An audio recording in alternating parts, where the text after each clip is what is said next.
Late today, the Attorney General William Barr sent Congress this 4-page letter outlining the key findings of Robert Mueller's investigation. And on the question of whether the president obstructed justice, Mueller leaves it up to the Justice Department to decide if the president should be charged with the crime. And tonight, Barr says the answer is no. The summary says Robert Mueller looked at the now familiar actions by the president to see if they amounted to obstruction of justice. That would include the firing of the FBI director, James Comey. President Trump told Lester that he fired Comey because of the Russian meddling investigation. When I decided to just do it, I said to myself, I said, you know, this Russia thing with Trump and Russia is a made-up story. Other public actions include Comey's claim that the president asked the FBI to go easy on Michael Flynn. And there was the president's constant criticism of Mueller himself. But Barr's letter says Mueller did not draw a conclusion one way or the other about whether any of that amounted to obstruction. Mueller's report, quote, does not conclude that the president committed a crime. It also does not exonerate him. Barr says he and the Deputy Attorney General Rod Rosenstein concluded that that conduct did not reach the threshold of a crime. Part of their reason, they said, is that they found no other crime that the president would have been trying to cover up. As for Mueller's central assignment, the letter says the special counsel did not find that the Trump campaign or anyone associated with it conspired or coordinated with the Russians to interfere in the election. No involvement, Mueller concluded, with the Russian-led hacking into Democratic computers or the phony social media accounts set up by Russian intelligence to spread disinformation. That's despite, the report says, multiple offers from Russia-affiliated individuals to assist the Trump campaign. The letter also discloses new details about the sheer scope of Mueller's investigation, issuing an astonishing 2,800 subpoenas, 500 search warrants, and interviewing 500 separate witnesses. Barr says he intends to release more information about the Mueller report, but will need Mueller's help in determining what cannot be disclosed because of federal laws governing grand jury secrecy. Barr's letter also says he'll need to withhold other information in the Mueller report that could affect other ongoing investigations. He doesn't say which ones. So there's no way to know tonight how much longer we'll have to wait until more is revealed. Hey, NBC News fans, thanks for checking out our YouTube channel.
With all due respect, the views and opinions expressed on Threatcon 5 Clothing and Threatcon 5 Radio are strictly the views of Threatcon 5 and do not reflect or represent the values of the Veteran Radio Syndicate.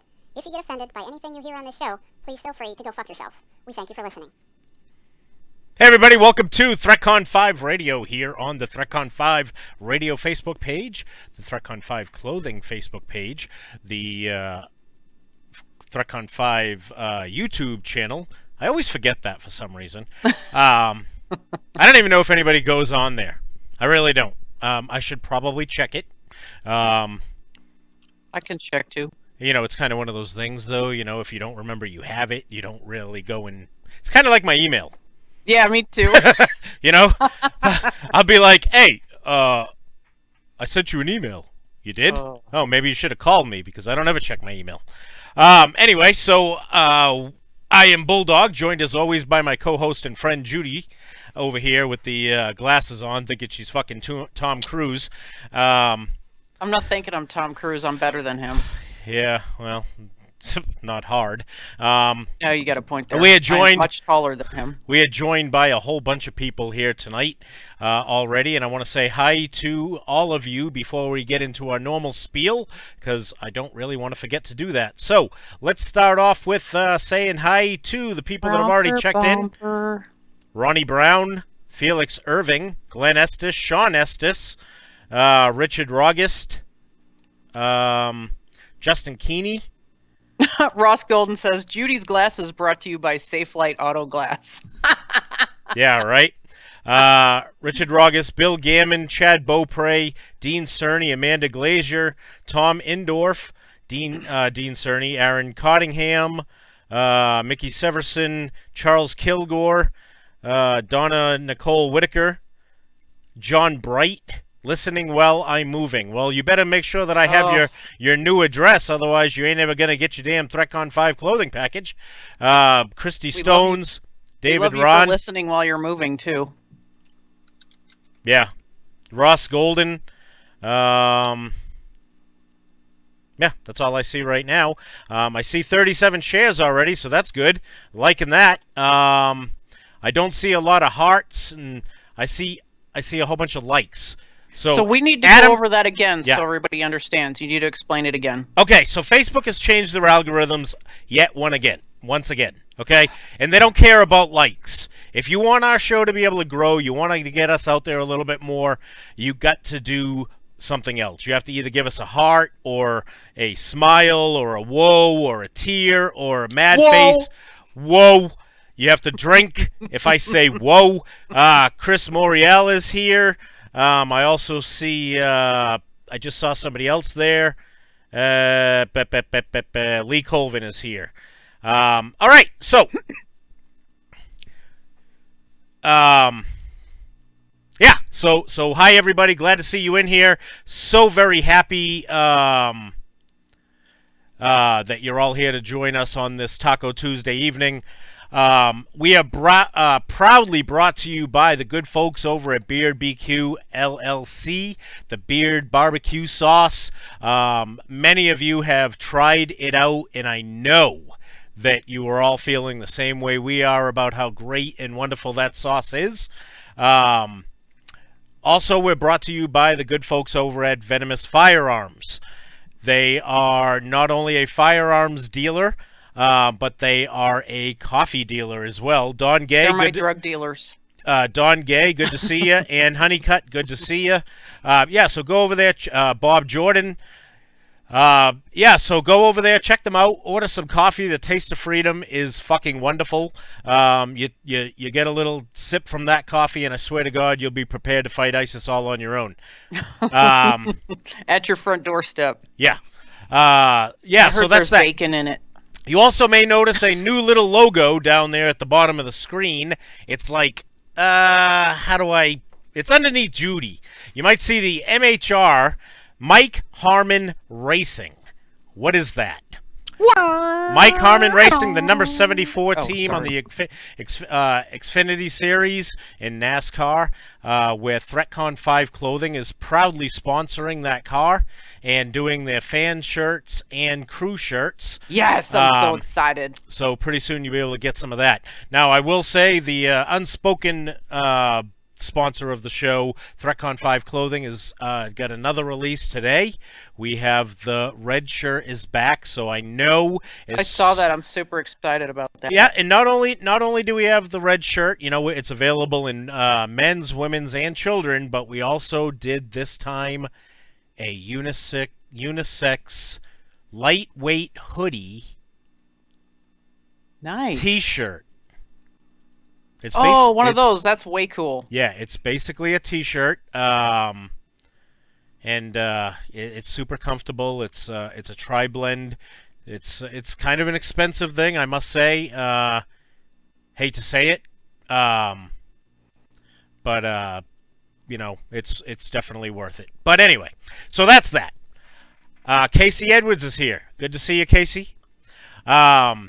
So we have a lot to talk about this week, and you know, I think the biggest thing that has happened this week, obviously, has been the Mueller releasing, okay, of the report. The report, but yeah. but before we get into that, I have a rant tonight. But before we get into the rants, we must talk about how our week has gone. Okay? So I want to tell you that last week I was very quiet about what I had just started. Okay? Me and Kendra did a diet last week. Mm-hmm. It's got a couple different names. The diet is called the military diet. It's called the cabbage diet. It's called the oh my god I'm fucking dying diet. I was wondering. All right, so we had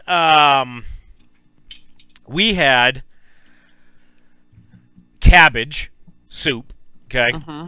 That we had to eat. Horrible. That we had to eat the whole day on Monday, the whole day on Tuesday. On Wednesday, we could have a baked potato in the morning and then bananas all day. That's bananas. Yeah, okay. Thursday, I think it was yogurt, milk, and something fucking else. I don't know. Friday, we were finally able to eat meat, but it was either chicken, fish, or something else. I don't fucking know. I have ick face. I'm just going to throw that out there. Okay, so the whole idea behind this thing was we were supposed to drop about 10 pounds. Mm-hmm. Okay? And she dropped about 2, I dropped about 0. Good. It didn't fucking work. Okay? I put myself through hell for absolutely nothing. But I will tell you something else that happened that was awful, and I put it on my Facebook page. One of the days, we walked every day that we could walk, okay? So Ronnie Brown said, so basically a colon cleanse. Yeah, pretty much.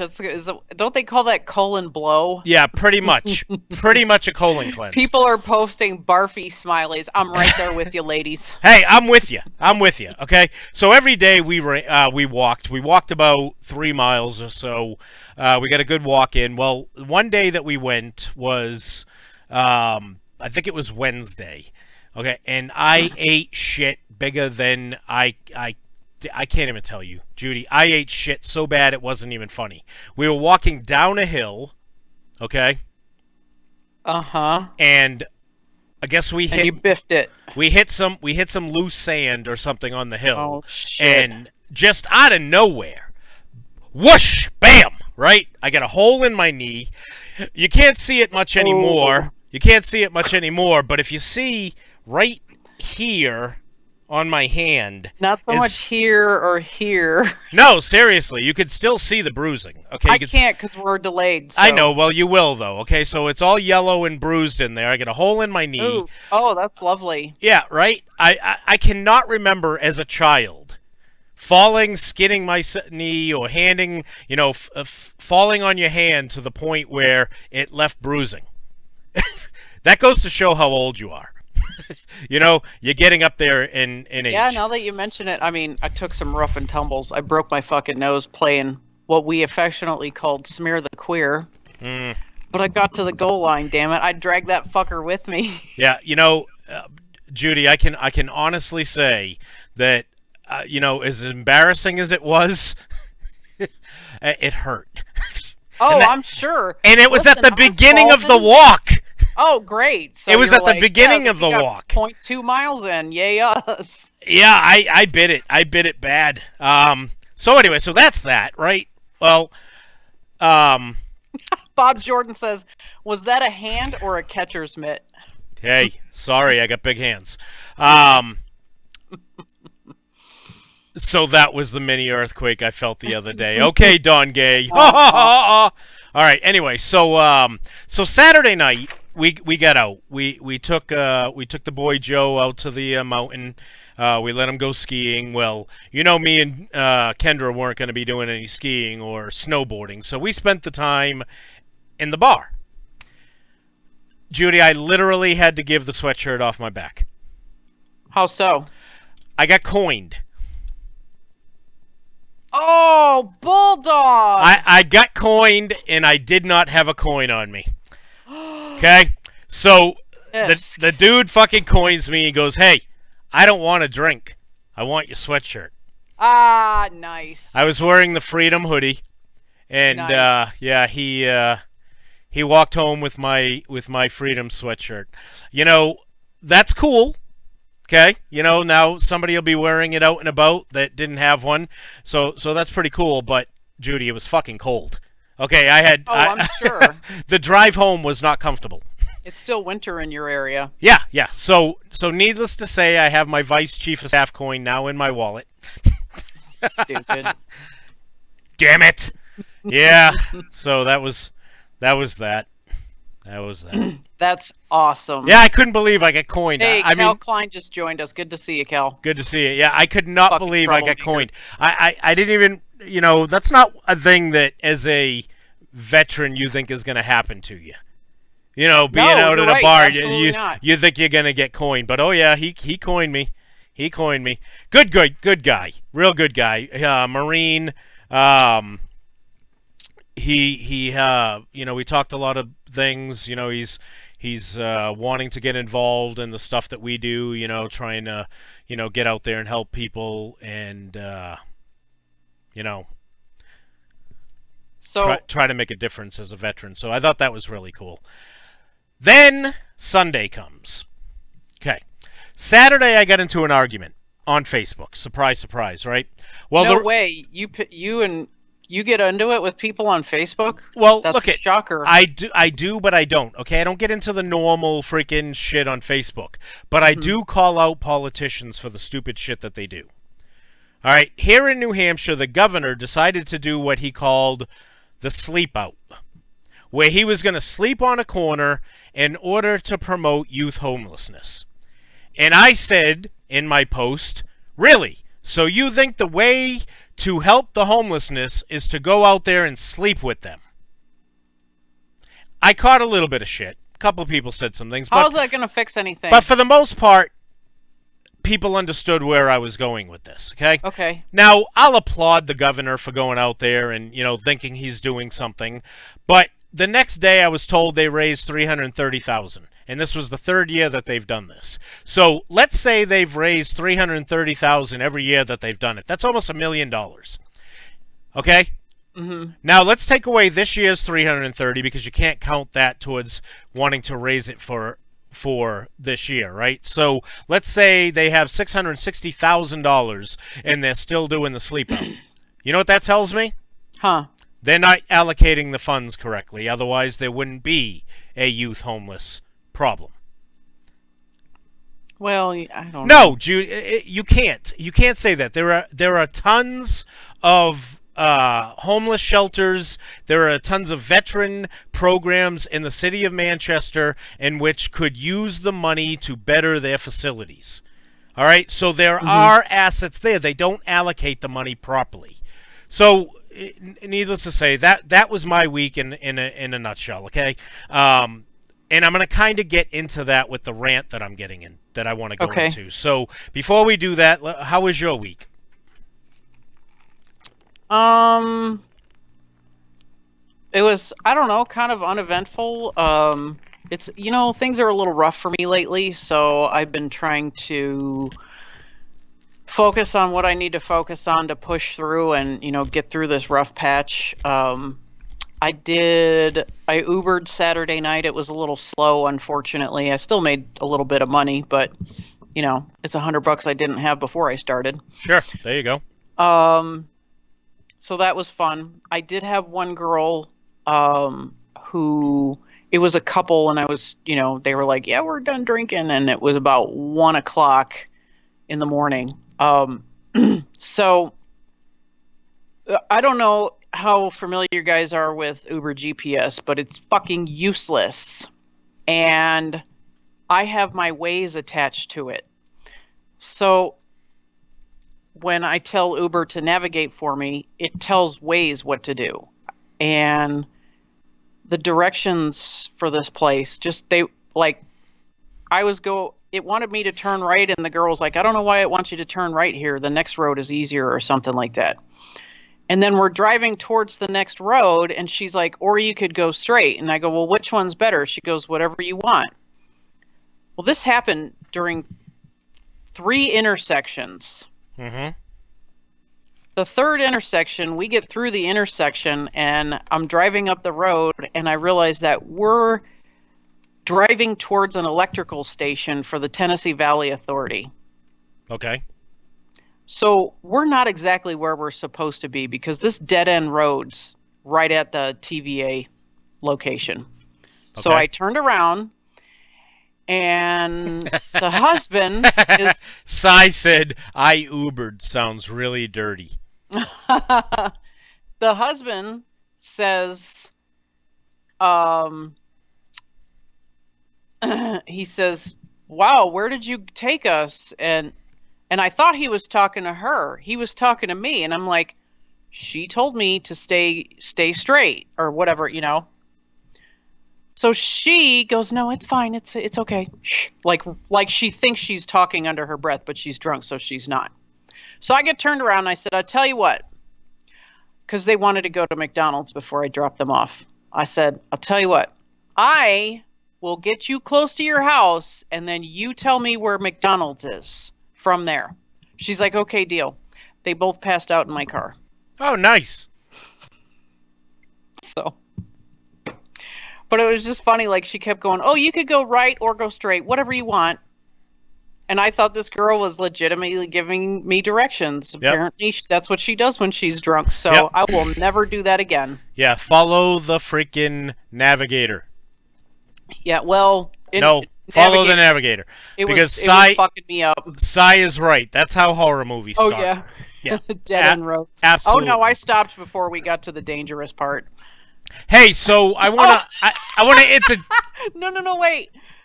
Bob Jordan says, this is how John Bright and I wound up at the Blue Oyster Bar.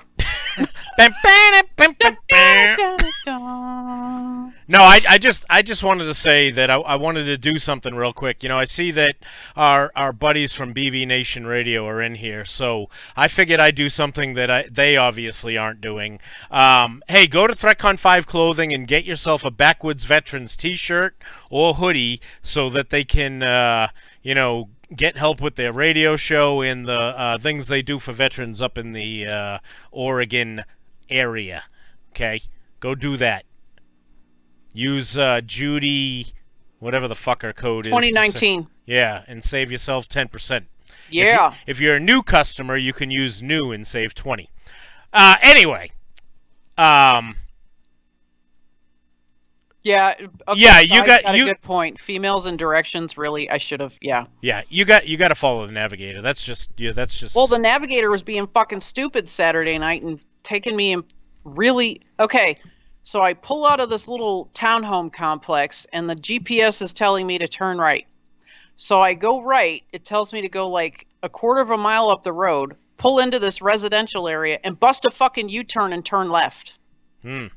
Why didn't I just pull out left at the townhome area? I don't know. A lot of people wonder why they didn't just pull out.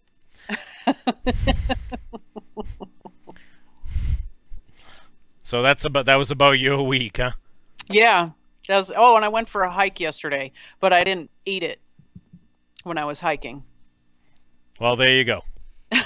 Well, I've talked about Lakeshore Drive, which is not far from my house. Lakeshore Drive will take you through some very nice, there's some city parks along the street, and it's very well developed and very outdoor user friendly. So there's some hiking trails at Concord Park, and I decided to go on the hiking trails, and I haven't been hiking, let's just say, in a while. So I was like, you know what? I'm going to give myself 45 minutes. So I got to like the halfway point and I turned around and went home. And I really, really wanted to stay out, but was just like, no, I'm going to regret this tomorrow if I keep going. I'm old. Matt King just said Michael Meredith sent someone mention the Blue Oyster Bar, so he had to tune in. Oh my God, that's fantastic. That's too funny. That's too funny. So which one of those guys do you think wears the little leather cap? Oh, Michael Meredith. No doubt. He probably has the assless chaps, too. But that's all right with me. I don't care. That's disgusting. So, yeah, anyway, so I got a little rant tonight. Okay? And I have to preface this rant by making something very fucking clear. Okay? I don't want anybody to think that where I am going with this is negative towards suicide. Okay? Okay. Suicide is a very serious thing. Anybody let's let Bulldog get his message out before everybody gets pissed. Yeah, okay? It is a travesty when anybody takes their life. Okay? That is I want to get that out there really quick. But on the flip side of that, there's been a few stories that have come out over the last week. 2 stories particularly from the Florida what the fuck's the name of the high school? The Stoneman, yes. Stoneman Douglas High School. Yeah. 2 students this week have taken their lives. Oh my God! Yes. Okay. 2 of the survivors. Yeah. Okay. Hold on. Hold on before you get too sad. Okay. And that's why I had to preface it. Yeah. Okay. Also, a father today took his life. A neuroscientist. What? He was a neuroscientist, and he started a fund in his daughter's name who was killed. The Sandy Hook guy? Yes. Oh, okay. All right. This is someone who's highly fucking educated. Oh, you know what? Suicide and, struggling with post-traumatic stress, it doesn't know a gender, it doesn't know a race, it doesn't know a economic class, it doesn't know anything like that. If if you're struggling bad enough, then you're susceptible. But here's the problem I have with this, okay? And it goes out to every aspect of PTSD out there, okay? You experience a traumatic event, whether it be witnessing your friends die in a school shooting, whether it be losing your 5-year-old child in a school shooting, whether it be getting into a car accident, whether it be falling off your bicycle really hard and, every time you go near that area that you had this horrific bicycle accident, you get headaches. It's a form of post-traumatic stress. Absolutely. All right, we know this. This is nothing new, okay? We know what survival guilt is. We know what traumatic experience does to a person. We know this. Do you know what pisses me off about these people taking their lives? Is that somebody did not fucking do their job properly. These kids that experienced this shooting in their school should have been in round-the-clock fucking treatment until they were safe. And then after they were in the treatment and when they were safe, they were constantly being checked on. Why did this not happen? This is just as bad as allowing a veteran who has watched his entire platoon be killed in combat, okay? And just never asking him how he's doing. It's the same exact thing, okay? We cannot allow an individual who has experienced a traumatic event to just be pushed aside, because that's how they become another statistic. All right? And it pisses me off to hear that kids, all right? And I want to make this very fucking clear, that children who know nothing about survival guilt killed themselves because of survival guilt. Why does a 17-year-old kid know what survivor guilt is? Who put that word in their fucking head?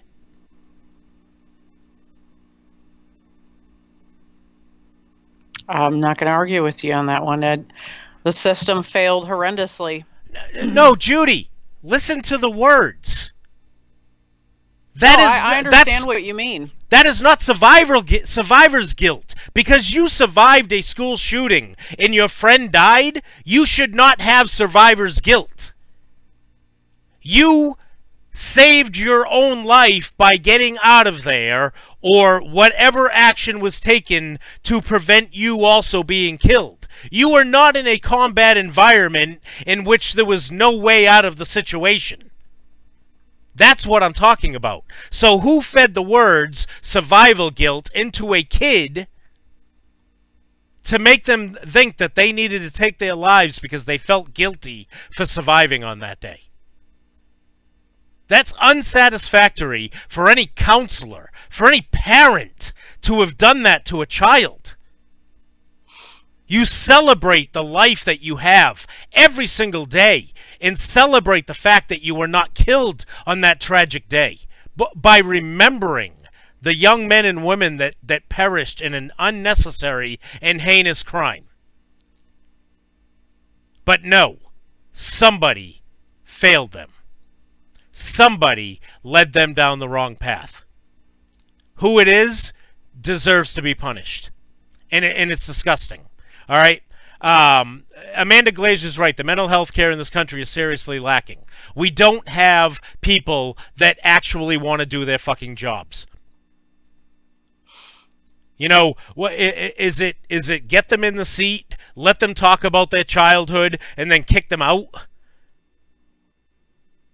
When you were talking to an individual who is, you know, been a victim of a shooting, you don't assume anything about their prior history. What does their prior history have anything to do with it? Nobody has done anything to help these kids. And it's evident, or kids wouldn't be taking their lives for survivor guilt. All right? We have to do something about this. Our country needs to stand up and start taking accountability for the actions of other Americans that are affecting our future. All right? And I said it a little bit ago when I said I was going to touch on this when I talk about the governor thing. There are programs out there that are not getting properly funded. There are situations happening because we're, you know, pushing an agenda that absolutely doesn't fit the freaking scenario. Okay? Let's get rid of guns. Well, that's great. Okay? So, me and Kendra talked about this yesterday. So the governor goes out there, okay? The governor goes out there and sleeps on a sidewalk. And let's break this down for a minute. Here's a governor of the state of New Hampshire. Let me think. Did he really sit on that sidewalk by himself? No. There was probably a cruiser parked across the street for protection. He probably had some of his entourage with him. He's probably dressed to the, you know, to the nines and all kinds of cold weather gear to make sure that he was taken care of. Okay? So he didn't exactly experience anything. Okay? He didn't experience what the homeless are actually experiencing. Now, how are we going to end the homeless situation? Nobody cares about that, Judy. What they care about is the opioid addictions. We're going to put all this money into opioid abuse, not realizing that 90% of the people that are struggling with opioid addiction are either homeless or lower middle class poor families, right? So how do we end the opioid addictions? I don't know. Maybe get these people off the streets. Maybe get them into a better situation so they're not turning to drugs and alcohol. Okay? Because what is a number one factor of homelessness? Drugs or alcohol or some sort of codependency issue that's led them to that situation. Right? Mm-hmm. What's the whole point here? The point is we have to start allocating funds to properly put people in positions and fund the necessary programs to ensure people are taken care of. I have a lot of thinking to do over the next couple weeks. How so?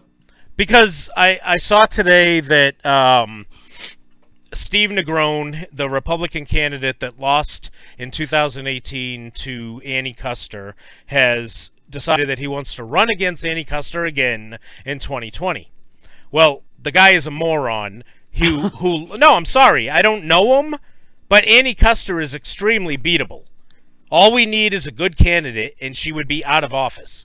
Okay? Annie Kuster is a fucking sheep. And it was very clear at the State of the Union when she stood there in her white gown, freaking jumping up and down like she was a fucking teenager, celebrating with the newly elected freaking dum-dums that are in on the Democrat side of the aisle now. And she's not doing what's right for New Hampshire. All right? So I've got a lot of decision-making to do. And I need to decide if I'm going to go forth and run for a position. And I've narrowed it down that if I do it, yeah, if I do it, I'm going to either run for U.S. representative and run against the people that are going to try to go against Annie Custer, and I'm not going to hold anything back. Okay? And the other choice is to run for governor. Wow. Go big or go home. Yeah, you got a point there. You know, we've got to start making a difference in this country. And the only way we can do it is to step up and try to make a difference day in and day out. And the only way I can see I can really make a difference is to put my name on a ballot. Because nobody's listening with me anyway. I mean, nobody's listening to me otherwise. Because I have tried to get a hold of this governor since November, and he does not return phone calls. And the people in New Hampshire think it's funny. Because I'll comment on his things. Oh, that's great. You were at you on a radio show this morning. That's great. But you can't return a phone call to talk about real issues. Oh, well, I'm sorry he didn't return your phone call. He's the governor. He's a little busy. And I reply to them. Well, you know someone what? from his staff should. Well, it doesn't matter. I'm a constituent. I agree. You're supposed to listen to the people who elected you. That has not changed since the country was founded in 1776. Anyway, that's my rant for tonight. We can't sit back any longer, okay? Yeah. We can't sit back any longer and allow the stuff to happen to our children, to the future of our country. You know, Are we going to start singing? The freaking, you know, we just had 2 years and $20 billion, however much money was spent to investigate the Trump administration and the Trump campaign for Russian collusion. How long did Robert Mueller know that there was no Russian collusion? How long did he know?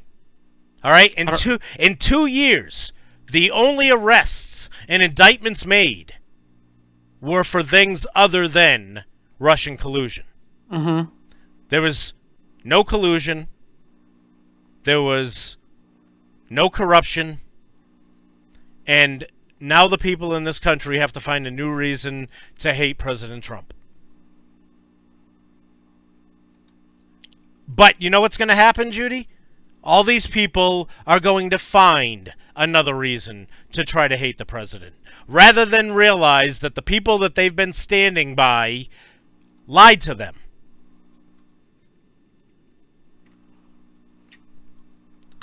When are people going to open their eyes? We have politicians in this country that are hell-bent on allowing illegal immigrants to vote in our elections. But we just spent over $20 million of taxpayer money to investigate Russian interference with our elections. And the Democrats still want to go after it. But we're going to let illegals vote. Is that not the same thing? I'm sorry, I'm reading the comments. I think the people in the drive-thru at Taco Bell colluded against me. Yeah. Did they not give you any hot sauce, Bob? It's bullshit. It's absolute bullshit. Bob, damn it. But, you know, I don't know. It's almost like people are okay with our country failing. You know, we're going to get to douche of the week here in a minute, but I got to say that she's not my douche of the week this week, but she could be almost every single week. Representative Ilhan Omar. Oh. No, she's overtaken AOC. She's overtaken her. She has. She's overtaken her. Ilhan Omar is a fucking terrorist. She is going to speak at care events. Wow. Where are people in this country going to open their... When are people in this country going to open their eyes? When are people going to stand up and say, we can't do this anymore? We cannot allow our country to be taken away. Because you know what? It's absolutely true. Here we are. We elected 2 Muslims to Congress. What's going to happen in 2020? 3 more? 2024, 4 more? By 2036, what? We're going to be overtaken? Bullshit. Not while I'm still alive. I won't allow it. And neither should you.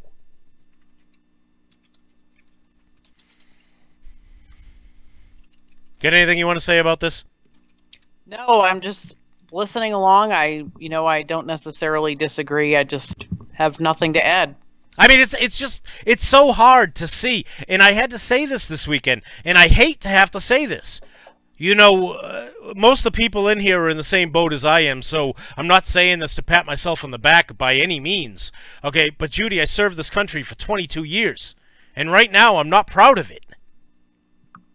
I'm not proud to see what is happening to this country. Senators thinking that we should lower the voting age to 16? We just raised the smoking age to 21. They're not even mature enough to freaking to smoke cigarettes and drink beer, but they can make decisions that affect our future. We have congressmen and congresswomen that are making comments that we need to release the entire Mueller report. No. There's stuff in that report that is not meant for public's eyes. But they don't know that. So what's the problem? These people really don't have a clue as to what their fucking job is. And we're supposed to put faith in them? How many times are we going to be told what's best for us? When we elect an individual to Congress or Senate, or I should say as a representative or a congressman or a congresswoman or whatever, a governor, local, state senator, whatever, we don't give them the right to do what they want without our say. And it cannot continue. We cannot allow this to continue to happen. The only way we are going to prevail is to take the 4 letters, the 4 words that are on my hat, and live them day in and day out. Make America great again. Take the bullshit back. I can't stand it anymore, Judy. It's disgusting. It's absolutely disgusting. The country that we're in right now is not the country we grew up in. Felix Irving asked if we could build a wall around DC first and then fill it with cement. It's really at that point, you know. I don't get it. I don't know. You know, Annie Marie Honeycutt said it, and this is so fucking true. They are supposed to serve us, and they have forgotten their role. I mean, if someone as new as Alexandria Ocasio-Cortez can, a month into her service to this country, tell us that we're complaining from the cheap seats. Yeah. Another hypocrite, by the way. They have just fucking, like, these people have lost touch with their constituents. No, they've lost touch with reality. Well, yeah, I don't disagree with that at all. But just the elitist attitude that comes from some of our politicians is disgusting. They're all hypocrites. Have you heard the latest on Alexandria Ocasio-Cortez? No. She's been up there in her little freaking look at I don't see or understand where the change in Congress came from, but newly elected first-term senators should not be on the forefront of any committee. Why are they speaking for the committee? So she's there, and she's talking to Cohen, and she's asking the questions about his tax returns, and she's talking about this and how President Trump needs to release his tax returns because this is illegal and that's illegal, and what did he do that was illegal? Did you know that she had a business venture that she still owes back taxes on? No, I didn't know that. Yeah, surprise, surprise. Another fucking hypocrite. Another hypocrite. Wow. You know what time it is, Judy? Douche of the week time? It's douche of the week time. Let's go ahead and let's push this out there. Ready? Threatcon 5 Radios. Douche of the week. All right. You want to go first? Surely. What the hell did I just do? Oh, I hit the wrong one. That's why. There we go. All right. So here's Judy's. Here's your image. Pooyah. There you go. Pooyah. This is Alan Clark, Republican from Arkansas. He is a senator who is my douche of the week because he's proposing a bill to cut school funding to improve reading scores. And the funding that he's going to cut is the most asinine idea I've ever... I mean, to cut funding to improve scores does nothing. It's not going to improve a child's ability to read. Where he wants the money to be cut is the school lunch program. And that is why this dumb fuck is my douche of the week. Because first off, you know, I raised 3 kids, and let me tell you, there is no handbook on parenting that tells you how to do it perfectly. Yeah, there's a lot of fucking books you can buy out there, but nothing's perfect. And I stumbled along the way, but I don't understand how a guy that looks like him, that's obviously never missed a meal, would want to cut any kind of funding that goes to food. For food, yeah. So, you know, all kids have subjects that they struggle with, and one of mine did struggle a little bit with reading, but she never got punished for it, because that's not what you do as a parent or as a role model in general. You know, as a teacher, as a fucking politician, you don't punish a child who's struggling with reading. You teach them how to read. You find material that works for them. Let me tell you, if it wasn't for Captain Underpants, one of my daughters never would have picked up a book other than to throw it.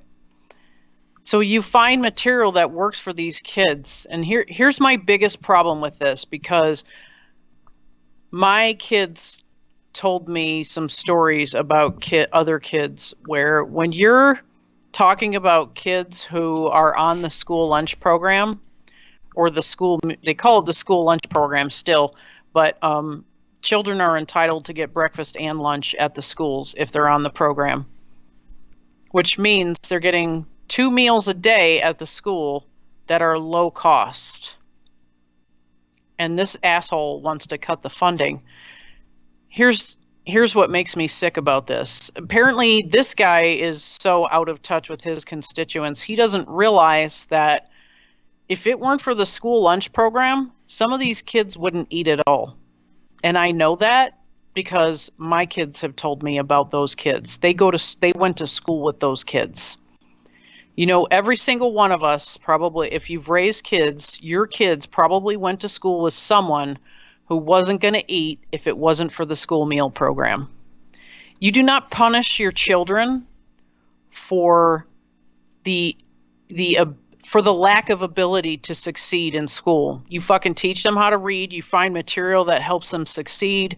You know, I mean, we went through, I don't know how many books until someone introduced this specific daughter I'm thinking of to Captain Underpants. And then all of a sudden, her reading just took off. And she started doing much better. Her confidence was built. You got to take time with your kids. You know, sit down and let them read to you, even if it's only 10 to 15 minutes a night. Give your kids the tools that you need to succeed. And that's what this fucker needs to learn. He obviously is not a parent.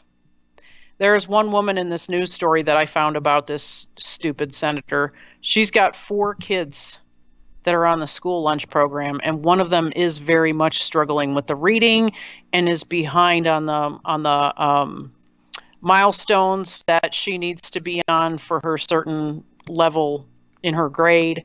And absolutely, this mother does not want her child to go hungry. It also reduces a kid's ability to focus when they're hungry. It actually causes a reaction in the brain, and children are not able to function. They become tired more easily. So this is just an asinine, fucking ridiculous idea. So Alan Clark of Arkansas, you're a fucking douchebag. Well, yeah. This just pisses me off. You don't fucking treat kids like that. It's not their fucking problem. It's not their problem. It's not their fucking fault that they might be, you know, I would say falling behind on their reading. It's disgusting. Richard Mason, now I'm a vet that eats once a week. Hopefully that's not because of circumstance, brother. If it is, please message our page. And yeah, we'll Threatcon 5 Clothing or Threatcon 5 Radio, either one of our pages. Yeah, and we'll get you some help, because that's not acceptable. You know what? Amanda Glazier has an excellent point. If they want to cut school funding, then do it to some of these overpaid administrators and principals. Absolutely. Yep, absolutely. I agree with that. Annie Marie Honeycutt, she says, my kids get hangry and act out when hungry. Yes, they do. That's a body's normal reaction. Absolutely. My kids did as well. You know what, though? But so I was thinking this, and I'm going to echo what Donna Whitaker is saying. You know, the whole school lunch thing does need to be revamped. Okay, it's disgusting. The stuff the kids tell me, you know, when they tell me what they had at school. Oh my God, had their cell phones. The food is awful. What the fuck are we giving to our kids? You know, I'm pissed off. Our school has like a $700,000 surplus. They get 2 freaking brand new Ecoline vans that are sitting in the parking lot that don't ever move. You know, why do we have these things in this town and the school lunch sucks? Isn't it more important to put money towards bettering a kid's day at school, not hindering it? You know, I don't get it. I don't get it. It's like everything else. We have to speak up. Go to the school board meetings, go to the town meetings, and tell them how you feel about this stuff, because that is the only way things are going to change. Right. You know, there are, how do I say this? There are people who probably cannot take time off of work, but everybody has a supervisor. You know, if I went to my supervisor and said, hey, look, this is going on in my kid's school district and it directly affects me and my kids, he'd be like, okay, we'll figure out how to make up the time. Just let me know when you get back. Right. You guys got to make the time, you know, if you see something out there. And I have gone to the school. I have talked to administrators before because I was involved in my kids' educations. I've gone on my own. That didn't include, you know, times where I had to go to the school to meet with administration because we had 2 that were on IEPs to get started at the beginning of their school life. But, you know, there were times where I went there on my own to address issues that I saw where there was obviously deficiencies. And you have to be paying attention to what's happening to your kids in school in order to notice the deficiencies. Yep, absolutely. So I'm done. I'm off my rant. Otherwise, I won't stop. All right, so let's move to my douche of the week. Yes, please. And, you know, I had one earlier in the week, and I thought I had saved it, but I didn't, and then I couldn't remember who it was. So, luckily, one fell right in my lap today. Oh, nice. Here's my douche of the week. Michael Avenatti douchebag. I mean, Michael Avenatti. Whatever the fuck his name is. Celebrity lawyer Michael Avenatti. Whatever the fuck his name is. Douche. Michael Douche Canoe. Was arrested Monday in New York City. You might know him as the lawyer who was Stormy Daniels. Yeah. Yes. He was a lawyer for Stone. He helped her get off. Yeah, she got off all right. Celebrity lawyer Michael Aventi was arrested Monday in New York City on charges of trying to extort up to $25 million from Nike by threatening to publicize claims that the company employees authorized payments to the families of top high school basketball players. He was also charged in a second federal case in Los Angeles with embezzling clients' money in order to pay his own expenses and debts and those of his law firm and coffee company, and of defrauding a bank in Mississippi, prosecutors said. He is facing 100 years in prison if convicted in both cases, as well as possible disbarment as a lawyer. The famous aggressive litigator gained widespread notoriety the past year for representing Stormy Daniels. And listen, there's no doubt in my mind that the reason he had to embezzle money and freaking, you know, try to extort Nike was because he was such a great lawyer that he has his client has to pay the President of the United States, a hooker, by the way, has to pay the President of the United States $130,000. Oh wait, no, it was more than that, wasn't it? I don't know. I've slept since then. Yeah, I think it was more than that, but whatever. You know, you just can't make this up, because all these individuals that are out there running their fucking guts, running their mouths and, you know, spilling their guts about stuff they're obviously lying about, calling the president things, they're all hypocrites. Because they're all doing the very thing that they're accusing the President of the United States of doing. You know, you can't make this stuff up, Judy. You can't. No, I mean, seriously, our stories just write themselves. That's it. John Widoff says it's $330,000 she's got to repay, that she's got to pay the president. Yeah. How about that? So, good old Michael Douche Canoe Aventi is going to be probably doing a little bit of time. And, I feel for him. Don't drop the soap. Don't do it. Don't drop the soap. It's going to be bad. Oh, this dude is a few fries short of a Happy Meal, and I think he's missing the toy, too. I think J.D. Woodward is talking about me. Yeah, I am, J.D. That's a buddy of mine, by the way. But I don't know if he's talking about me. He could be talking about Michael Aventi. Yeah, so, aren't you getting tired of all this stuff, though? What part? Hey, Terrell Gould, let's not fucking throw the stories out already, okay? Yes, when we get to news, I will talk about the story that you sent me. Jesus! People are antsy for us to read their stories. I know, right? Terrell Gould's here, Jeff Jebby's here, J.D. Woodward's here. It's good to see you guys. Thank you for tuning in. It's always a pleasure to see you here on our on Taco Tuesday Eve with Threatcon 5 Radio. Oh, no, not me. He wasn't talking about me. You could have been.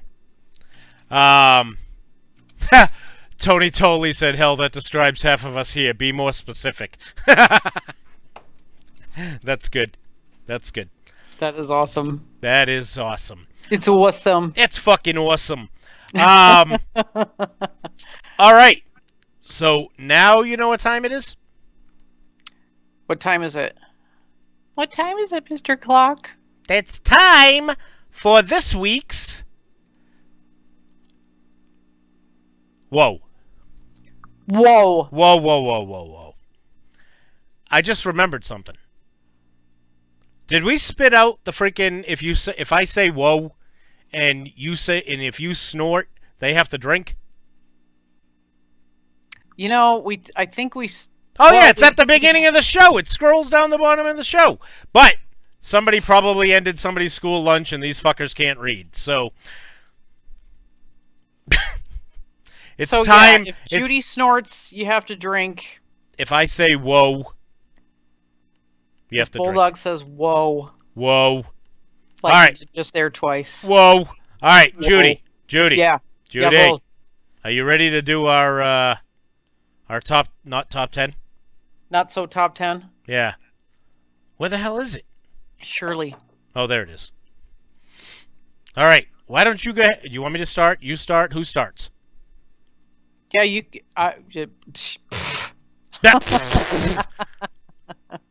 You can start.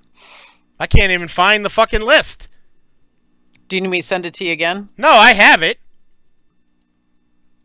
All right, so this is the top 10 awesomely passive-aggressive ways people got revenge. I would like to tell you what any of them are, but as I scroll down here, there ain't no list. Go under the video. There's a read the full story here. Oh, no, there ain't.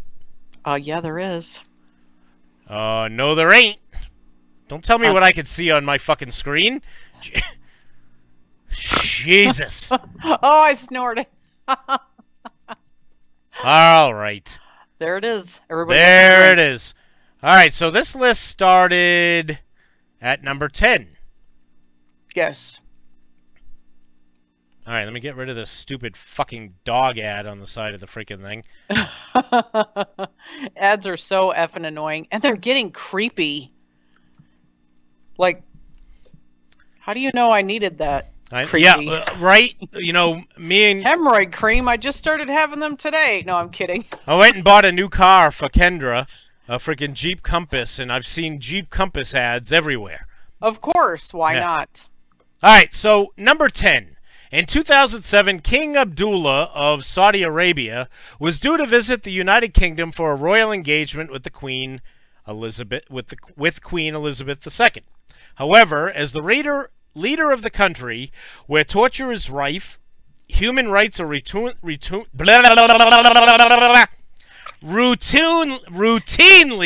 ignored, and governmental corruption is endemic, it's fair to say that this was a controversial outing.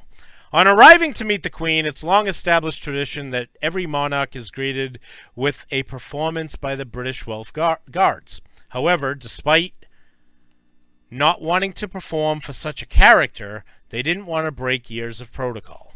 So instead, when the king arrived, they greeted him with the most apropos song they could think of, the Imperial March. Dun dun dun dun dun dun dun dun. Dun, dun. Yeah, the song from Star Wars that was commonly used to herald the arrival of supremely evil tyrants such as Darth Vader.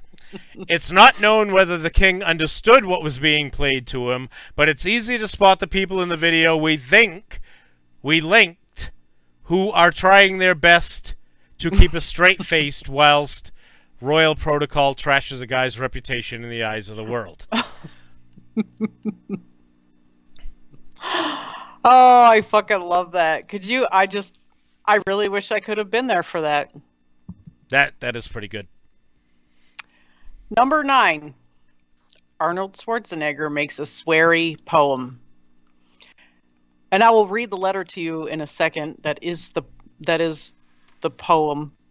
Arnold Schwarzenegger is a The poem. man of talents. What the fuck just happened? Bodybuilder, actor.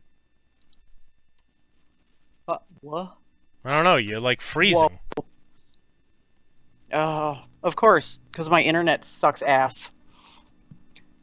So, Arnold Schwarzenegger is a man of many talents. Bodybuilder, actor, politician, and more recently, a poet. A poet, And he didn't know it. And he didn't know it. It's a little old, but it's still funny. In a 2010 letter vetoing a bill authored by Democratic Assemblyman Tom Amiano, readers noticed a hidden message from Schwarzenegger in the left-hand margin. The words, "fuck you." Coincidentally, several weeks beforehand, Amiano, whatever his name is, had heckled the governor, openly accusing him of lying about his policies during his time in office, all while the latter was given a speech at a Democratic Party fundraiser.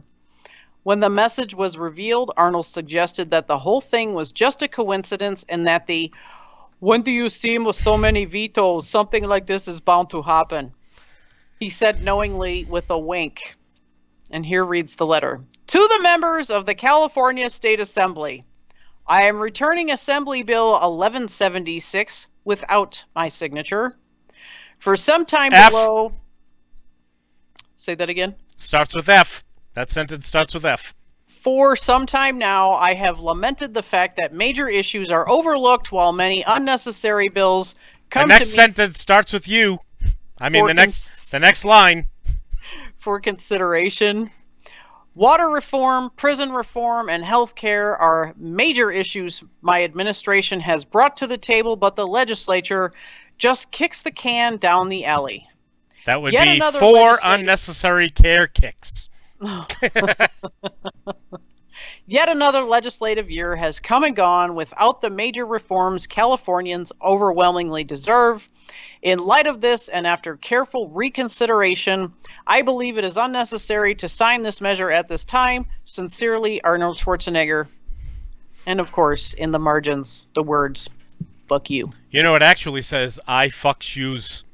I fuck yous. I fuck yous all.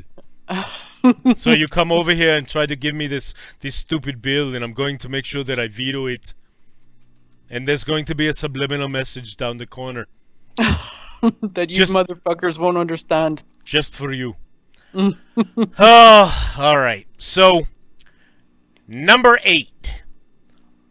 Roland Emmerich hits back at Ebert in Siskel. Thought it was Siskel and Ebert, but whatever. Whatever. Movie director Roland oh, Jesus, this is written really well. They can't even spell people's names right. Emmerich was really suffering at the hands of his critics. Well, 2 critics, Gene Siskel and Robert Ebert. They hadn't been too kind in the reviews of Universal Soldier, Stargate, and Independence Day. So Emmerich decided to give them a part in his next movie, Godzilla, casting 2 actors who bear a remarkable similarity to the pair. He created the characters of Mayor Ebert, an argumentative, meddling buffoon, and Gene, the mayor's sycophantic lackey. Sycophantic lackey. Yeah, that. There you However, despite Emmerich's blind hatred of the pair, they made it out of the movie alive, leaving Ebert openly puzzled, it says it twice, I'm not reading it twice, about why they hadn't been eaten or squashed underfoot. We wonder the same thing. Yeah. You know, I don't know why people would be so upset about people criticizing Independence Day. It's not like it was thought-provoking or anything. Yeah. What? That was a great movie. And so realistic. How do you know? How do you know it ain't realistic? Whoa. Makes my face hurt. Whoa. How do you know it's not realistic? Oh, he whoa twice, people. How do you know it's not realistic? Judy? How do you know?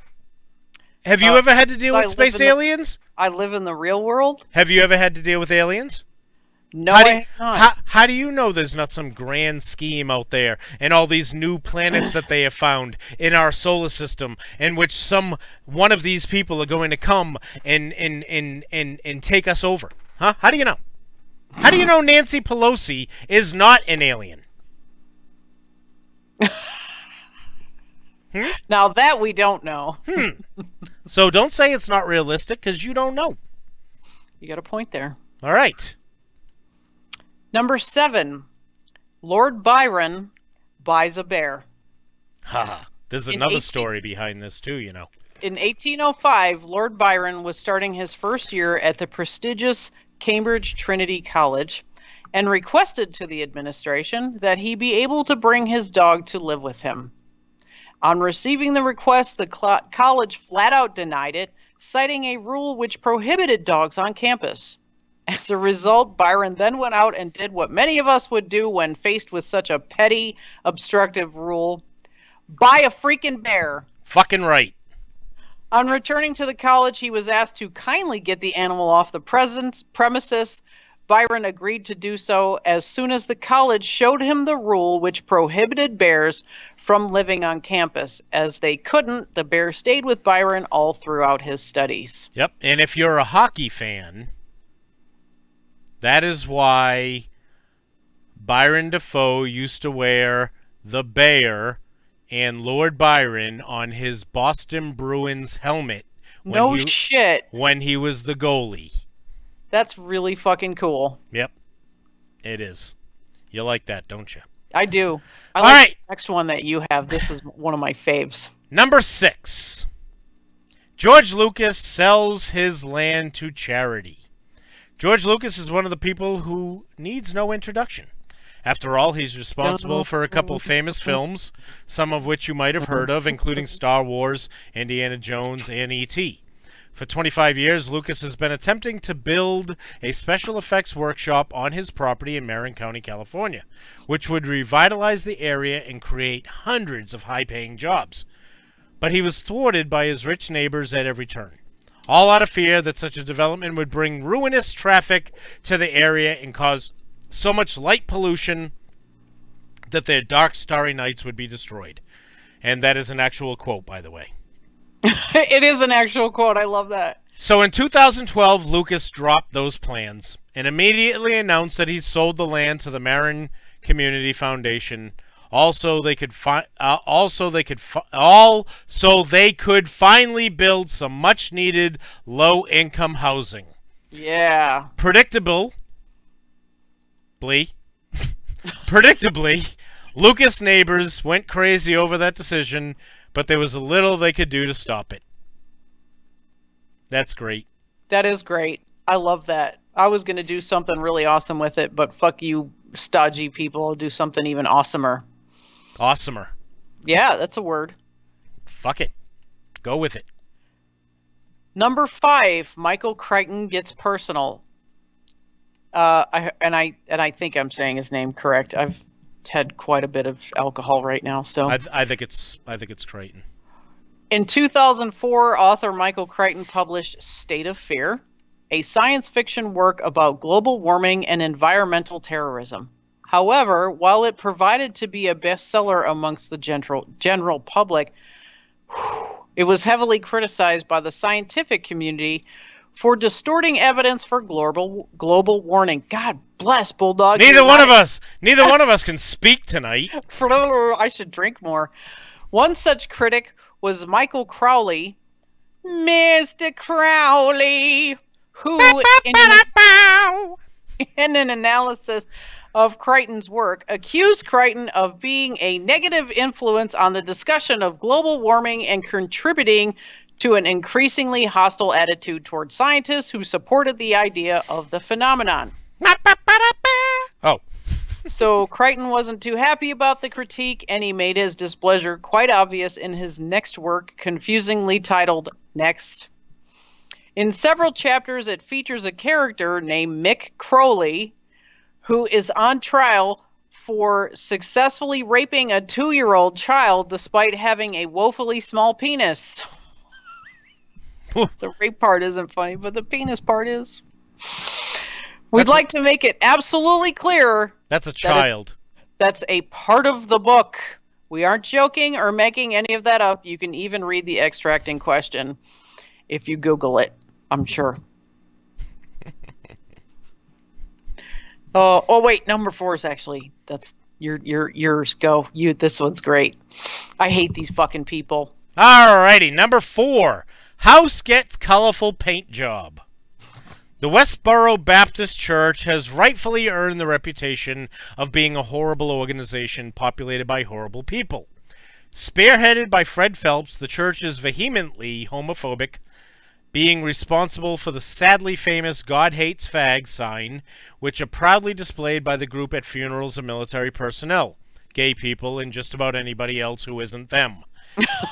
In 2013, however, the group must have received quite a shock when they turned up for their weekly gay-bashing rituals, only to find the house across the street had been repainted into the colors of the LGBT flag. This was the work of one man. This was the work of one man, Aaron Jackson. Whilst looking on Google Earth in March, he spotted the property for sale and decided to spend $83,000 establishing a headquarters for his anti-bullying organization in possibly the world's most ironic location. That might sound like a lot of money for some passive-aggressive payback, but since trolling bigots in a manner they can do absolutely nothing about is priceless, and money well spent. I agree. It's like those Visa commercials, priceless. Yep. Number 3. Now, I don't know how many of you guys have had run-ins with Bank of America, but I'm not a fan of them. So I liked this one. Bank of America gets legally foreclosed. Merca. In 2011, Bank of America delivered a foreclosure notice on a family's home for the heinous crime of defaulting on their mortgage. Oh, boy. Only one problem. The family in question owned the house outright as they'd bought it in cash. They didn't even have a mortgage, let alone one with Bank of America. The matter was later taken in court and ended with the family winning their case and Bank of America being ordered to pay them $2,534 restitution for their legal costs. Of course, BOA, being the cocksuckers that they are, refused to pay the money because it was founded by Satan. Oh, this is exactly the kind of strategery that we cannot have. So, the family got creative. After consulting with their lawyers, the family appeared at the bank one day and, armed with a removal truck and a couple of sheriff's deputies, foreclosed on it. As in, they were legally allowed to strip the bank bare, including all of the money in the teller's drawers. The bank manager was suddenly able to pay the family after all, presenting them with a check just an hour later. I love that. That's fucking fantastic. That's funny. That's great. Tell me, and all legal. Yeah, and tell me, everybody's had a run-in with a bank where they wanted to go and do this shit. At least take somebody's cash drawer. Everybody's had a run-in like that. Yeah. Get you put behind bars, though. Well, yeah, but theirs was legal. I mean, if we could legally do it, that would make it more fun. My nose ring is itchy. All right. South Korea blasts K-pop at the North. It's fair to say the relationship between North and South Korea is somewhat fragile. As of this story, it was. But it's not anymore. They're very good dudes now. Okay. The good dudes. Over the years, they've engaged in numerous gun battles and psychological campaigns, despite being separated by one of the most heavily armed borders in the world. In 2010, however, the situation was dire than ever. In March of that year, the North Koreans sank the ROK's Cheonan, a Navy ship belonging to the South. This was soon followed by an artillery attack on the island of Yeongpyeong, an island situated well within South Korea's territory. You can imagine that the South launched a blistering counterattack, and they did. In June, they set up their own FM radio station, through which they blasted the North Koreans with sickly sweet sounds of Korean pop music, also referred to as K-pop. Predictably, the North didn't appreciate this lesson in music history and threatened all-out war unless the transmissions were turned off. They weren't. We like to think that the South's response to this was just to turn the dials all the way up to 11 and rock North Korea's face so hard that they completely forgot to follow on their threat. But you can only listen to so much up a Gangnam Style. Oop, oop, oop, oop, oop. Wow. Drink. You Everybody snorted. drink. You snorted. Drink. Oh, shit. That just happened. That did happen. You snorted. Drink, everybody, drink.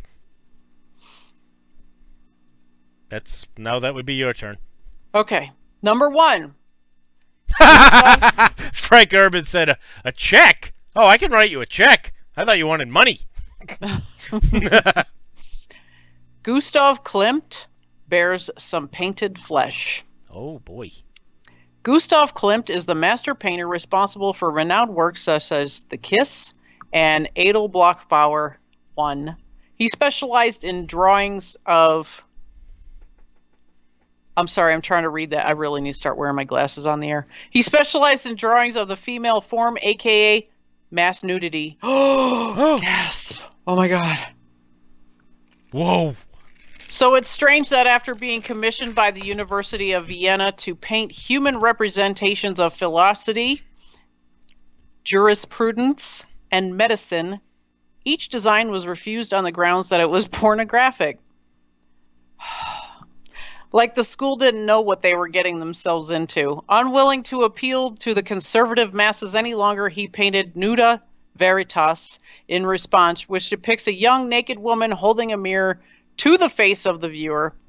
Also above this figure is a quote by Friedrich Schiller stating, "If you cannot please everyone with your deeds and your art, please only a few. To please many is bad." As with all great art, words are never enough to describe it. And I have a link that I can post in the comments if you're not in work or in art school. So, that, you know what? The number one wasn't nearly as funny as some of these other ones.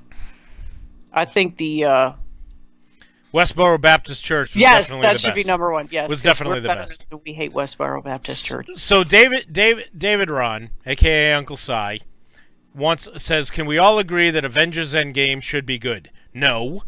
That movie is going to be fucking amazing. Fucking amazing. If you've not seen Captain Marvel yet, go see it. I have not. Amazing movie. Amazing movie. All right. Hey. The movie Us over the weekend blew them out of the fucking water. What's that? The movie Us, if you like scary / thrillers. Oh, that movie does look really good. They made 70 million this weekend. Jordan Peele is hi Corwin.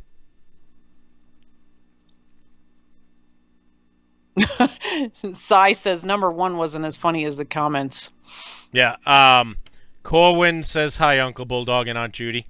So I said hi, Corwin.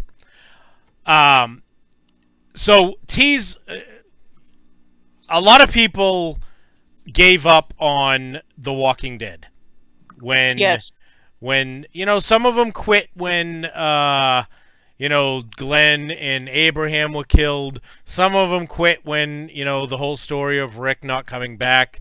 Well, I'm going to tell you all that if you did not watch last night's episode, you have 5, 4, 3, 2, 1 to disappear. All right, so last night, Judy, spoiler alert, was fucking amazing. Okay, now here's the problem. I made a mistake last week and I read a spoiler that I shouldn't have. So I knew it was coming. The spoiler wasn't exactly dead on. They were off by one character, but the new villain or the new bad guy in the TV show Alpha is a sicko. This chick is a sicko. Alpha. She goes by the name Alpha. Oh, okay. Okay. Sorry. She goes by the name Alpha. I don't watch it, so. All right. So she put the heads of 8 Alexandria Hilltop and Alexandria Hilltop Kingdom and Oceanside's people on a stake last night. Henry, Tammy, Enid, Addie, Greg, one of the highwaymen, and they were supposed to kill the king. Ezekiel was supposed to be one of the ones, but they didn't kill him. So I'm very interested to see what is going to happen in next week's episode. So, like I said, if you did not see it last night, well, now you know what happened. So, but yes, I hope that Negan gets involved in this. Now, if you saw it last night, you saw the scenes that are going to come from next week's show. Yeah, Beta of the Whisperers is Opie, a.k.a. Ryan Hurst. He was in Sons of Anarchy. Yes. Yep, okay. Now, they've basically been kicked out of their homes, their areas. So, being that they are no longer allowed in Alexandria, I'm going to guess that Negan had to have been taken with them. So, he's going to be there, and this is how I think he makes himself, back into the good graces of, yeah, I said Saw. fucking make fun of me. I speak proper fucking American. Remember, the people in Massachusetts were here before everybody else, except for those fuckers down in Virginia. But anyway, yeah. So that's that. So yeah, it's gonna be good. There's a lot of good stuff coming out. You know, we got to start paying attention to that. But you know what time it is? Is snooze time? News, I mean. Dean says I stole his idea. I'm guessing he must mean that my thinking is the same as his was. All right, you ready to get into some news? Because it is definitely news time. Oh yeah. All right. Well, why don't you go ahead and start then? So this one was sent to me by Chad Stoles. He's a listener who I served with in the Air Force, both in the U.S. and over in Germany. And I fucking love this story. Now, I don't know if you guys saw the meme going around this weekend about the, if you go onto Google and type in Florida man and your birthday, you have to post to the Threatcon 5 page which story comes up. We're still looking at stories. We want to read those stories to you guys on the air. But Chad took it upon himself to send one that he found today. The headline is fantastic. West Palm Beach. I'm not reading this headline, sorry. Tragedy struck a West Palm Beach neighborhood when a man was killed while trying to retrieve one of his pet birds. Officials say 36-year-old Elian Garcia Rivers was electrocuted when he used a metal pole to remove one of his pigeons from a power line. I can't even get through the story. Whew. The Palm Beach County Sheriff's Office says Rivera was in his backyard Saturday afternoon when he spotted one of his pigeons on a power line running above. They say he got a 20-foot pole and tried to remove the bird, but he touched the power line and was electrocuted. Didn't your mom ever tell you to not play with electrical lines? According to the Massachusetts Institute of Technology, birds can safely sit on wires because they aren't grounded. So the electricity in the power line stays put where it fucking belongs. People get electrocuted when they touch a power line because they can't fucking fly. Causing the electricity to flow through them when they stand on the ground. There you go, kids. There's your lesson in leave the birds where they are and don't fucking play with power lines. The headline is fantastic. I feel sorry for the guy, actually for his family.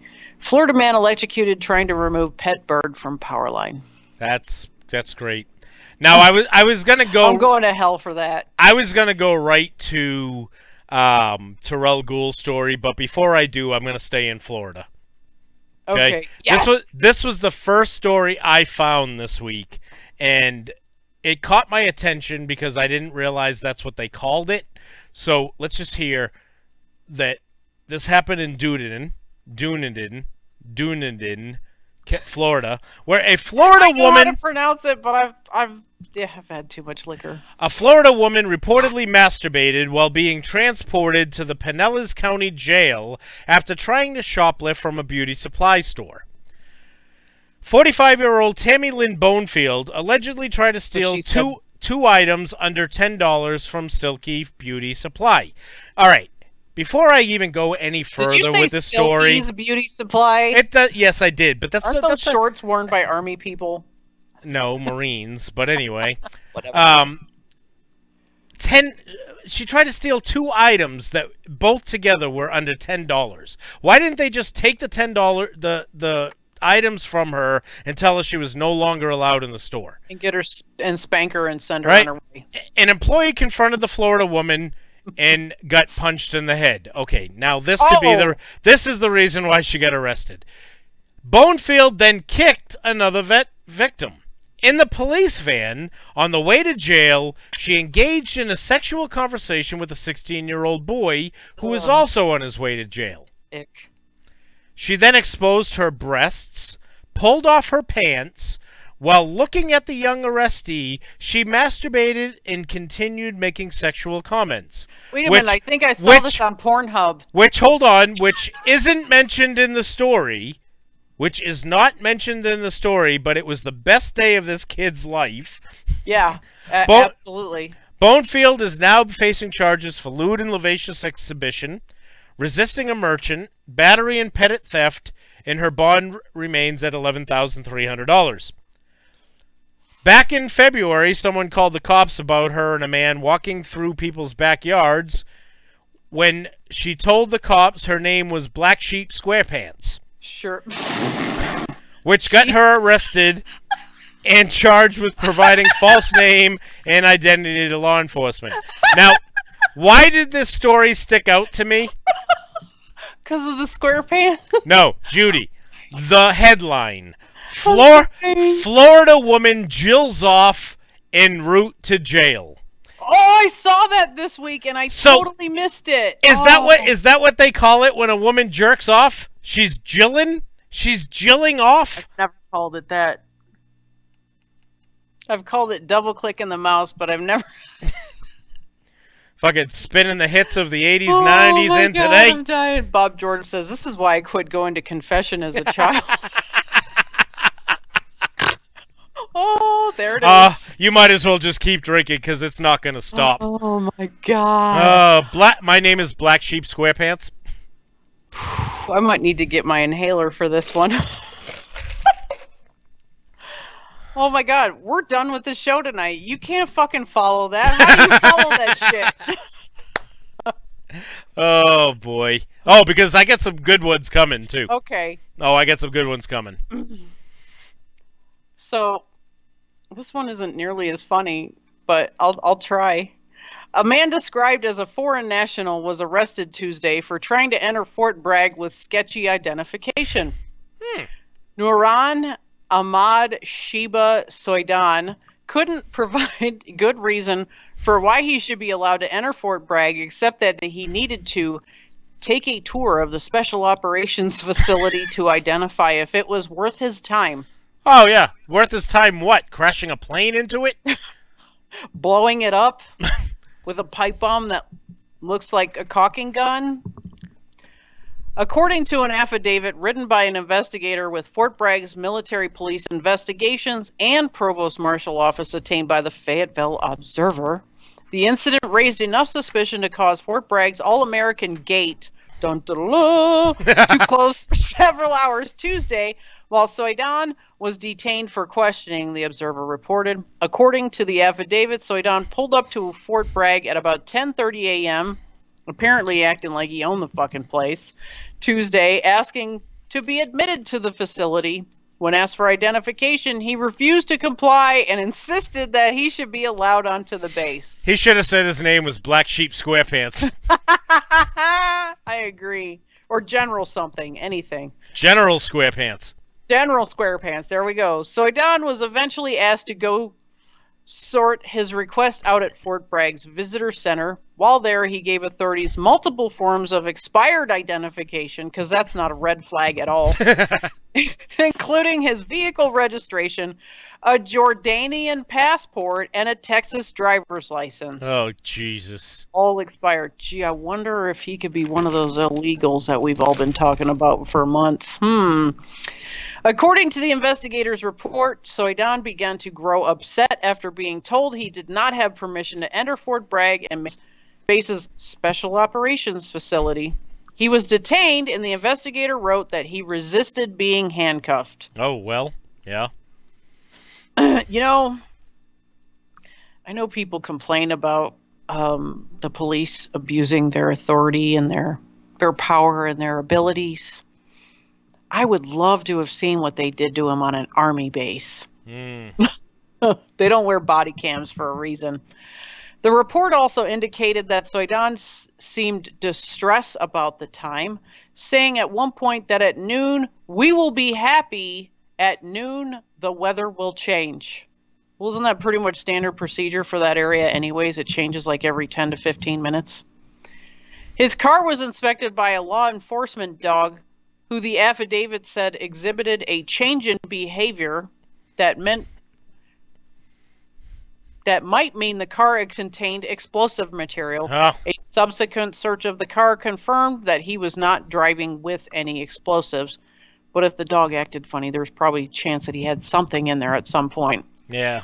So Don is now in the custody of U.S. Immigration and Customs Enforcement Agency, which lodged a detainer against him, according to spokesman.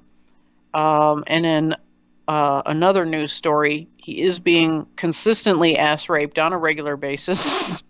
I'm sorry, was that out loud? The Fayetteville Observer reported that he appeared before a magistrate of the U.S. District Court of North Carolina Wednesday and will face charges related to obstruction of justice at a detention hearing. Yep. And in the meantime, he's eating a lot of cock meat sandwiches. Are they army cock meat sandwiches, do you think? They were in the movie. Anyway, this next story was sent to me by Terrell Gould. And yes, he has sent us, me and you, several things. Yeah, this one comes from Shawano County, Wisconsin, and was reported by WBAY. A Shawano County woman is accused of handing out pot cookies to people on St. Patrick's Day. Kathleen Cross. No, this is bad. Kathleen Krause, 57, has been charged with delivering THC, possession of THC, and 3 counts of possession of a controlled substance. An affidavit obtained by Action 2 News states that Chihuahua County Sheriff's Office was called to the town of Westcott on March 16th for a report of women handing out cookies laced with drugs. Come on, it's not drugs. A witness said a woman in green St. Patrick's Day hat and leather coat had given her a cookie with pot in it. The witness turned the cookie over to the deputies. I wouldn't have turned it over. I'd just eaten that shit and been like, "Thank you very much." Yep. The deputies, I didn't know there was something in there. The deputies later tracked down Kathleen Krause. The affidavit says she was visibly intoxicated with an odor of alcohol and marijuana on her breath. Marijuana on her breath. They asked her about the cookies. If you eat enough cookies. They asked her about the cookies, and she pulled out a gallon-sized bag that contained cookie crumbs. Officers searched her and found a container with pills and some gummy candies containing THC. The cookies and the gummies tested positive for marijuana, according to the sheriff's office. Krause appeared in court on March 18th. As a condition of the $1,000 bond, she must maintain absolute sobriety, court records show. Cy says, pot cookies, where the fuck was I? Right? Oh, shit. Moving right along. So Terrell also sent me a drug-related story. A 19-year-old from Missouri has been accused of allegedly spiking his co-workers' drinks. What the fuck, Ghoul? Why'd you send that to both of us? Send them to one or the other. That's not right. With hallucinogenic drinks. He sent it to me because I can pronounce that word. What's that? Hallucinogenic. Oh, so I can say it. Hallucinogenic. So we're going to start that again. A 19-year-old from Missouri had been accused of allegedly spiking his coworkers' drinks with hallucinogenic drugs. Police were called to an Enterprise rent-a-car location in Arnold, Missouri, when 2 employees began to feel weird and dizzy for no apparent reason. Police spoke with the 19-year-old, who has not been identified, and he admitted to putting LSD in the water of 2 employees in the coffee cup and the coffee cup of a third. That sounds like a regular Monday in my office. I'm kidding. I'm totally kidding if anybody from work is listening. He explained that he did it because they were too uptight and needed to have better energy.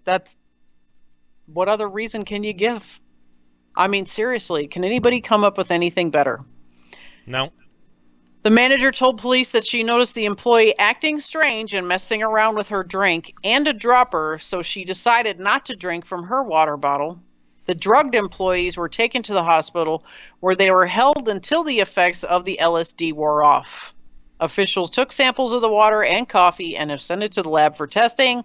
They did not arrest the teen, but say that he could face charges of second-degree assault and possession of a controlled substance if the lab tests show there was LSD in the drinks.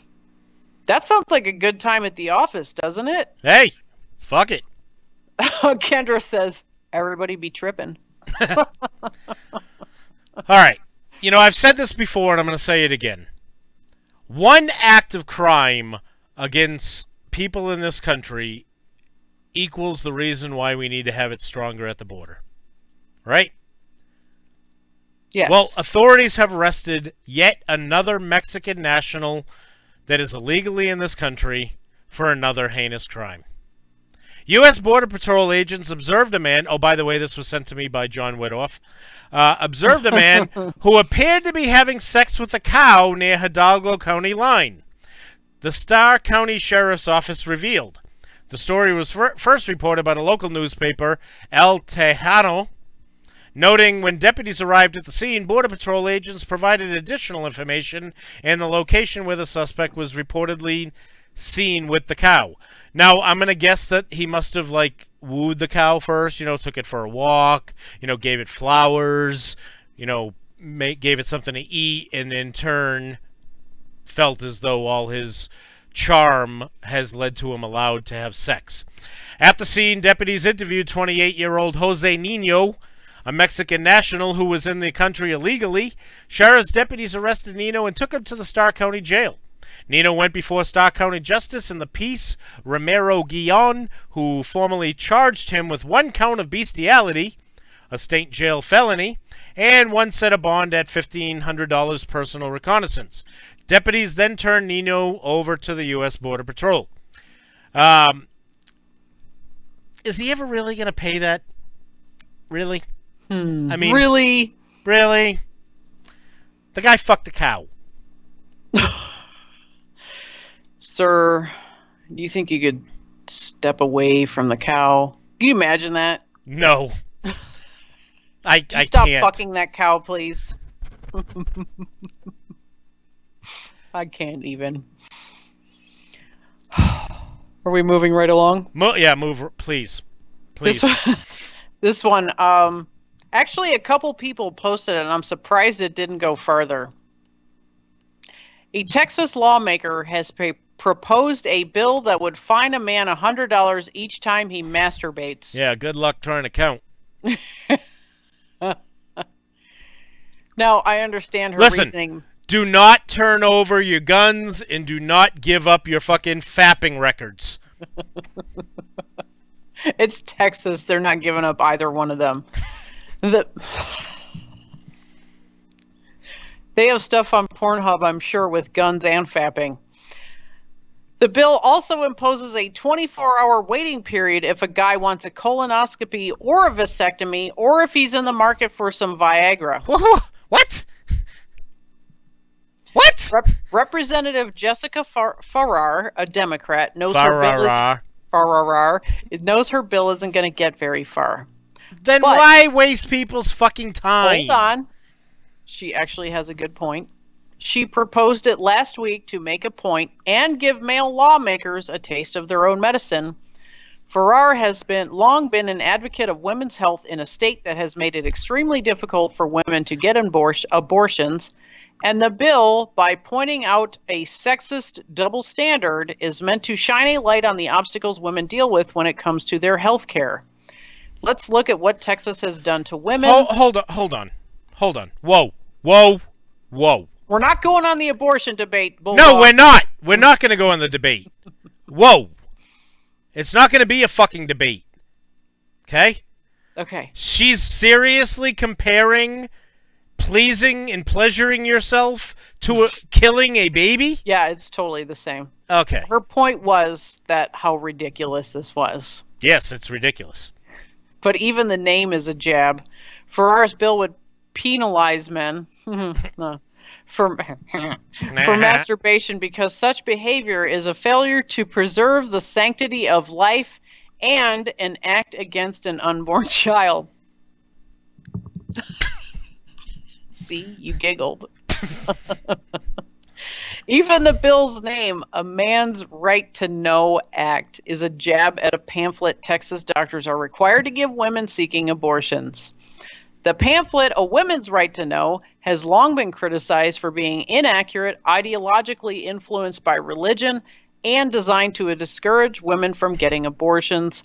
One section of the pamphlet says breast cancer and abortions are linked. Scientific studies have found no cause and effect relationship between the two.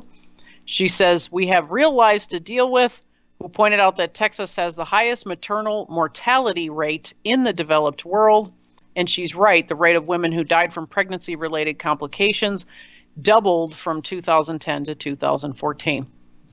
I just want to know, how is she planning on counting? Is this, like, are we going to start putting some sort of monitor on your devices? Are you going to weigh socks? Are you going to weigh happy socks? All right, this sock. I want you to weigh this sock. All right, it weighs that many ounces. Great. Okay, weigh it again after one use. Oh my God, this sock's been used 20 times. That's 20 times! Okay. All right, this next story was sent to me by Ray Trueblood, and it bothers me to have to read this story because it's awful. I'm gonna send it in the chat too, so you guys can see this man's mugshot. Mm-hmm. Okay. But I'm more concerned with how this is possible. A man is accused of having sexual contact with his pet cat. Oh, bulldog. And injuring the animal. Well, no shit. You don't say... No, exactly. That's where it went. Right where the shit's supposed to go. It may not have been the first time he allegedly had sex with his feline. On March 20th, police received a call regarding a man who had taken his cat into an apartment unit's bathroom and called out for help, saying the cat was stuck on his penis. Can you imagine a guy coming out of the bathroom with it's stuck? Threatcon 5 Radio, where we talk about fucking cats, cows, whatever. According to the police report, an officer at the scene near University Drive and Lindsay Road says the defendant refused to open the door to the apartment. I wouldn't open the door either. When the officer gained entry, he observed the defendant naked, standing in the middle of the bathroom with a cat partially wrapped in a towel placed by his genitals. Police state the defendant, identified as 40-year-old Michael Navage. That's Michael Navage. N-A-V-A-G-E. So if you ever get a request from this guy, say no. Immediately began saying he was only drying his cat off. Well, yeah, what? Then you tripped and you fell on it fell on your naked penis? Yes. According to the... During my investigation, one of the witnesses told me he heard what he thought was a cat in distress. He heard the defendant in the bathroom yelling at the cat and calling the cat a whore, telling it to stop. I would think this was a fake story, but it's actually on Fox 10 News. The bad thing is we Google our stories to see if they're bullshit or not, and they're all over the fucking news. This shit really happens. During an exam, a veterinarian noticed superficial wounds to the cat's anal area.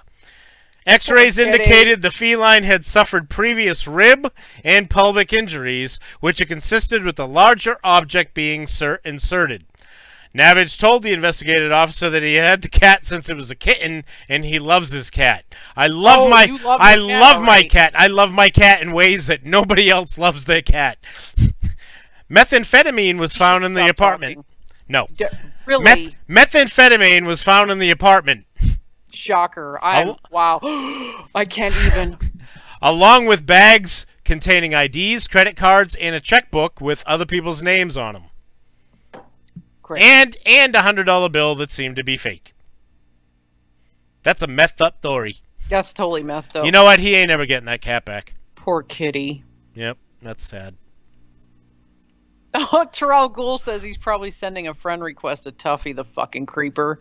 Yeah, Tuffy. That's cat rape. That poor.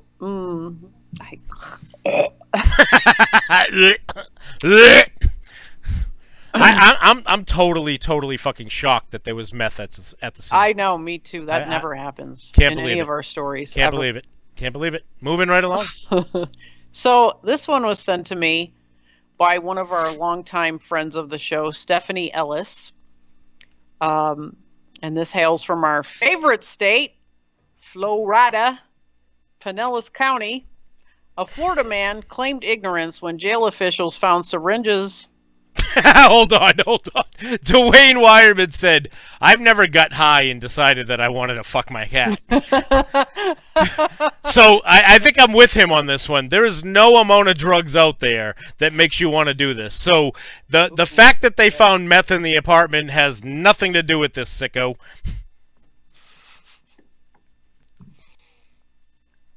Oh. It's a very good point, Dwayne. Very good point. I'm gonna need some time to recover from that story. I'm gonna have to hold Tuffy closer tonight and be like, I'm sorry, Kitty, I read that. We talked about that story and joked. Yeah, don't whatever you do, do it naked. Yeah, well, he's moving right along. Yeah. A Florida man claimed ignorance when jail officials found syringes in his rectum during an early morning strip search. Wesley Scott, 40, was arrested Friday in Pinellas County on an outstanding warrant charging him with drug possession, reports The Smoking Gun. When Scott was searched at the jail, officers found 3 syringes inside of his rectum. Rectum hell, I killed them both. However, Scott claimed he found the syringes and they were not his. Oh, he let somebody else put syringes in his ass? Some guy had a cat on his dick just 30 seconds ago. So, although he did not explain how they wound up in his buttocks, Scott was charged with introducing contraband into a correctional facility. Listen, like he had a fucking choice. Do you have anything on you? Just the stuff in my ass? I mean, come on. And he was held on $5,000 bond. Drugs are bad, kids. Okay. Why? Right? Here's another story sent to me by Terrell Gould. A Detroit man has been sentenced to 6 months in prison plus 3 years on probation, which I think is too small of a charge, for cashing 37 years worth of his dead mother's Social Security checks. Accruing more than $280,000 in benefits to which he wasn't entitled. Whoa. Though his neighbor, Reginald Carpenter, said he tried to do the right thing by notifying the authorities, but the checks just kept coming. 76-year-old Walter Terrell had cashed his mother's checks despite the fact that she had been dead since 1981. Wow. The scheme was uncovered after Medicare tried to contact his mother to ask why her benefits hadn't been used. Though Terrell tried to keep them at bay by telling them that his mother was away or on vacation, when they called or tried to check on her, they eventually found out. Despite his neighbors' insistence that he tried to do the right thing, attorney Matthew Schneider didn't see it that way. Every single time you write a false name on a check, you sign somebody's name that is not yours. That is a crime, said U.S. Attorney Matthew Schneider. Eventually, this was direct deposited into his account, so the defendant had to lie to get the direct deposit into his account. It was 37 years of fraud, 37 years of stealing, 37 years of taking the government's money. And if you're not entitled to those benefits, you should not expect anything but prison time. So he's going to get 6 months in prison for stealing $300,000. From the federal government.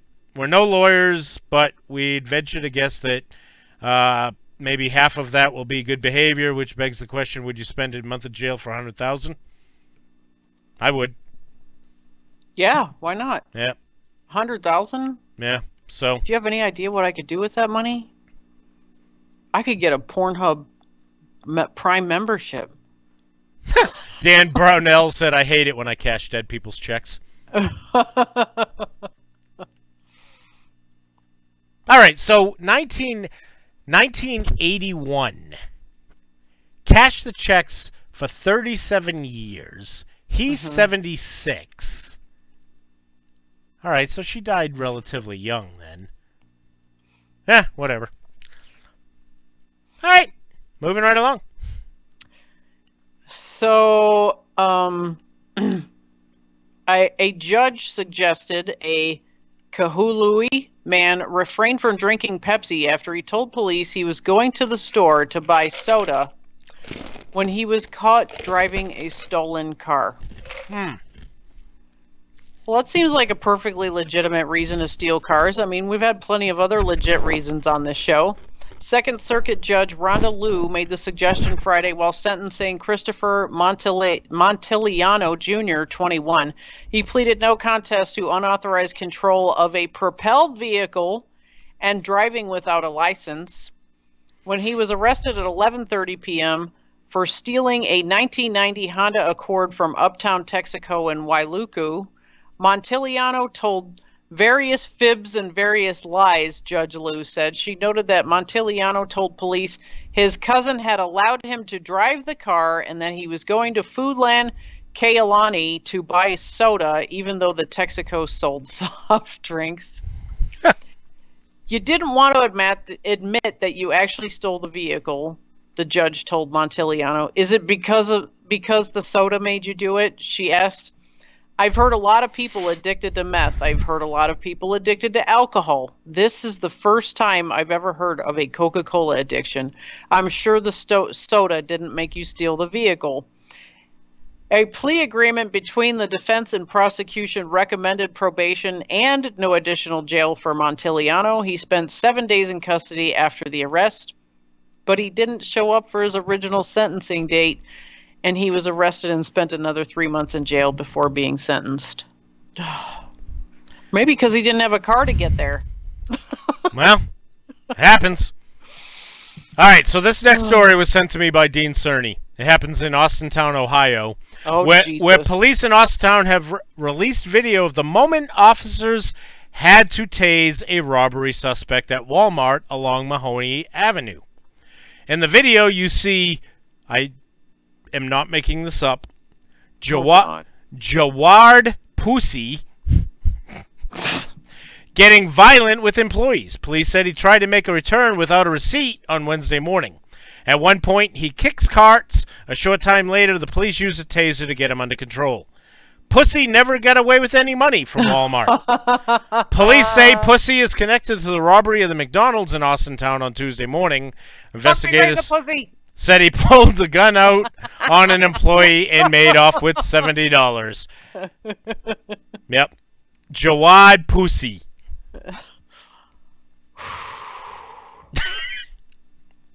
Oh, the pussy got tased. Oh, that's unfortunate.